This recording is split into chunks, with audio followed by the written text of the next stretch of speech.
hari ini kita kedatangan tamu. Ya nggak datang juga sih, kita yang minta dia datang.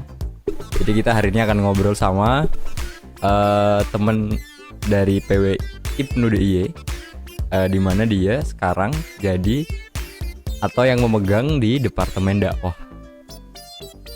Siapakah dia? Sudah lihat sih sebenarnya sih. Nggak datang juga ya, kebetulan aja besok ada perlu di Jogja, berangkat malam biar pagi kan deket gitu. Oh, karena nggak takut polisi ya? Bukan. Nggak, soalnya kan kamu kalau naik motor kan bisa kayak bus. Kalau soal kecepatan nggak takut sih, cuman sayangnya saya belum punya sih. Oh. Kemana saja Bapak selama 20 tahun ini? Jadi kita akan ngobrolin soal bagaimana sebenarnya nasib dakwah ke depan, dimana memang pandemi ini membuat kita banyak berubah ya. Iya. Ibnu mau tidak mau harus berubah. Ibnu mau tidak mau harus bertransformasi menjadi Ibnu yang baru. Hampir semua. Di semua segmen ya. Hampir semua. Kalau di One Piece tuh kayak ini era baru begitu ya. Setelah perang begitu. Generasi terburuk. Generasi terburuk. Jadi memang mau tidak mau, walaupun kita tidak betul-betul tahu bagaimana kemudian Ibnu nanti akan berubah. Ya. Ini pasti membutuhkan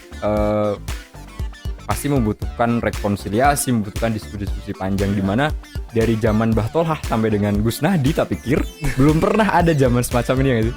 Iya betul. Jadi kalau seperti pandemi mungkin dari dulu udah ada ya. Dari influenza itu dulu kan ada, dan di Italia itu kalau nggak salah menyebabkan hampir 200 juta korban, nggak salah, atau berapa juta. Tinggi sekali ya berarti ya. Itu virus influenza. Virus flu ya padahal ya. Iya, Influenza Italia berarti ya. Iya. Dan itu sekarang influenza itu sekarang sudah jadi apa ya? Virus global tapi dengan tingkatan imun manusia yang berbeda. I see. Dan tak pikir belum ada ini ya, semacam bukan obat flu ya, tapi kayak Yang apa ya? kalau virus kan harus ada apa yang disuntik gitu loh kan? Vaksin. Ada vaksin. Iya. Belum ada vaksin flu tak pikirnya. Kayaknya belum ada, cuman kalau obat untuk mengurangi gejala itu kan mungkin cuman apa ya, hormon kita sebenarnya. Oh, kayak mengurangi sakit kayak Ya. flu, sakit juga, sakit kepala segala macam. Juga. Tapi sebetulnya secara kesehatan si vaksinnya itu belum ditemukan dari sekarang. Kalau setahu saya belum. Cuman mungkin obat-obatan yang ada sekarang itu cuman merangsang hormon kita, imunitas kita. Kayak antibodi kita biar Iya. lebih tahan ya gitu Iya. ya. Gitu ya. Memang kalau dipikir-pikir ya, tak pikir kalau ngomongin soal dakwah kayak selama ini begitu, kita selalu hampir di diskusi ke diskusi, dari warung kopi ke warung kopi. Iya. Akhirnya hari ini kita mungkin saja tidak akan menemukan, walaupun mungkin akan ditemukan, walaupun tidak kemudian dengan jumlah massa yang besar.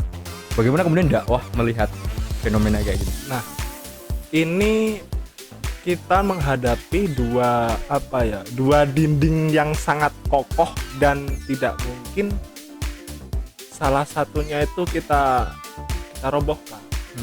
Karena yang namanya mengaji itu kan, kalau menurut kiai-kiai kita, guru-guru kita kan harus face to face. Oh iya. Biar sanadnya benar-benar ada, kita tahu siapa guru kita, gurunya guru kita siapa, itu kan harus tahu.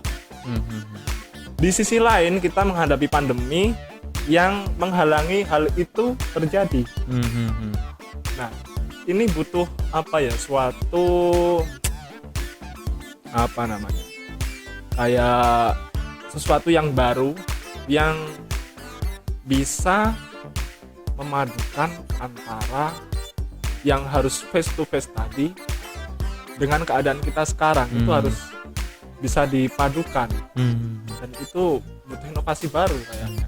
Jadi kayak bagaimana kemudian transfer barokah itu bisa ditemukan begitu lah ya. Secara online, barokahnya di download. Oh menarik gitu, kalau di hack itu siapa aja bisa berbarokah loh. Jadi memang kayak ini fenomena baru, 2 dinding ini yang kemudian harus kita baca betul-betul biar dakwah kemudian bisa tetap ada unsur barokahnya, tapi kemudian tidak meninggalkan kesehatan yang sekarang tengah kita hadapi ya. Iya, betul. Jadi kalau ya Islam kan berkembang sesuai dengan zaman. Dan kita berhadapan dengan keadaan seperti ini, saya kira ya tidak harus dipermasalahkan lagi antara harus face to face atau tidak. Yang penting kita bukan hanya cari ilmu, cuman baca-baca sendiri, lihat video-video yang beredar, tapi kita harus tahu siapa yang membuat video tersebut, sanad ilmunya gimana, sampai enggak, kira-kira nyambung enggak. Nah, kalau bisa sekarang kan banyak kelas online. Itu yang mungkin bisa menggantikan antara face to face tadi. Oh, I see. Berarti kayak akhirnya kita harus mulai selektif milih tontonan apa yang kita tonton untuk transfer knowledge tadi itu ya. Iya, sekarang kan ya mohon maaf banyak kan orang baru tiba-tiba kita nggak tahu siapa orangnya, ilmunya dari mana, tiba-tiba muncul di YouTube dan itu trending. Itu salah satu kegelisahan yang dirasakan sekarang. Oh, jadi mungkin ya memang betul kayak akhirnya siapa aja berpotensi trending. Iya. Padahal background keilmuannya tidak pernah kita tahu sebelumnya. Betul, mungkin ya. Siapa saja bisa jadi ustadz. Iya bener ya. Bermodalkan kamera dan mix semacam ini ya. Asalkan dia bisa menggait hati para pemuda, udah trending, dia bakal jadi ustadz. Sih ngeri juga ya sekarang ya. Iya. Itu yang dihadapi pemuda-pemuda dari NU sekarang kan. Dari Seberang kan udah dari dulu ya kita akui kita kalah start, dan mungkin kesadaran bermedia kita kurang. Wah, ini harus pelajaran nih buat teman-teman media nih. Karena apa? Ya itu tadi, karena kita yang ngaji itu face to face. Kalau secara NU kan ngaji itu face to face, nggak bisa cuma nonton YouTube. Dan akhirnya ya itu benar, tapi efeknya kita meninggalkan media. Oh iya. Ya begitu. Jadi media sekarang dikuasai teman-teman sebelah ya. Makanya kalau aku kemudian kegelisahanku adalah kegelisahan teman-teman juga hari ini ilmu atau mungkin pelajaran atau ilmu agama atau dan ilmu-ilmu lain itu kita bisa gampang sekali mendapatkan, kayak nggak lagi minum dari gelas tapi dari laut sekalian bisa.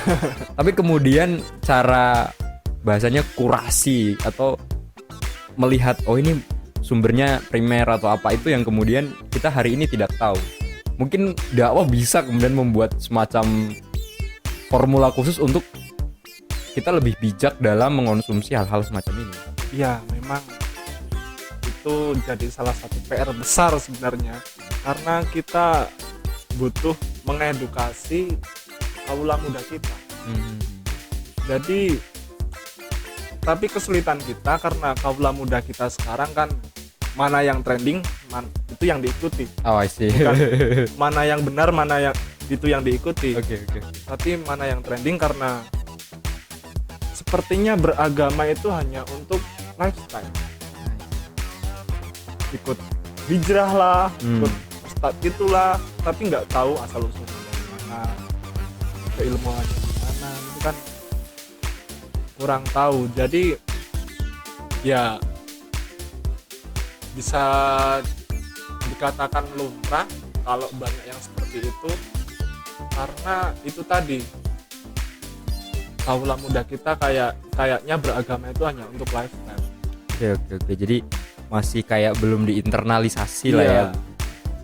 Oke, jadi mungkin memang sebenarnya banyak sekali PR kita untuk ke depan. Mungkin kita akan banyak ngobrol ke depannya. Jadi mungkin teman-teman nanti akan punya banyak pertanyaan terkait apa-apa yang bakal kita bahas di video-video selanjutnya.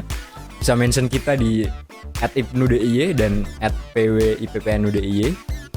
Itu saja, nggak usah minta nomor WA-nya. Nanti boleh lah tak kasih di link deskripsi mungkin. WA-nya rekan Udin ini biar nanti mungkin bisa konsultasi mengenai fenomena hijrah dan lain-lain. Oke, kita ketemu di video selanjutnya. Like kalau suka sama video ini, dislike aja kalau nggak suka. Kita ketemu ke video selanjutnya. Yuk. Sering nonton Gadget TV ya? Iya deh, korban gitu.